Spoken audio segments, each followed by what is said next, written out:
আলহামদুলিল্লাহ, আমরা এতক্ষণ যাবৎ বাগান আলী হুজুরের কাছ থেকে অত্যন্ত গুরুত্বপূর্ণ আলোচনা শুনছিলাম। আমরা সকলে দোয়া করি আল্লাহ তাআলা যেন শায়েখের নেক হায়াত দান করেন। সকলে বলেন আমিন। সম্মানিত উপস্থিতি, আমরা পিছনে যারা আছে একটু কষ্ট করে সামনে আগাই। আপনাদেরকে একটু কষ্ট দিতে চাচ্ছি, আপনারা একটু কষ্ট করে সামনে চলে আসেন। ভিতরে ফাঁকা জায়গাগুলো একটু বন্ধ করেন, সামনে চলে আসেন। সম্মানিত উপস্থিতি, এ পর্যায়ে আপনাদের সম্মুখে গুরুত্বপূর্ণ আলোচনা পেশ করবেন নয়া সড়ক মাদ্রাসার সুনামধন্য মুহতামিম,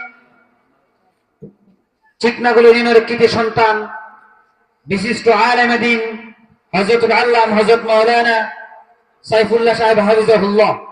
ইনশাআল্লাহ এখন হুজুরের গুরুত্বপূর্ণ আলোচনা হবে। আমরা সকলে বসে পড়ি এবং পিছনে যারা আছে আমরা কষ্ট করে সামনে চলে আসি।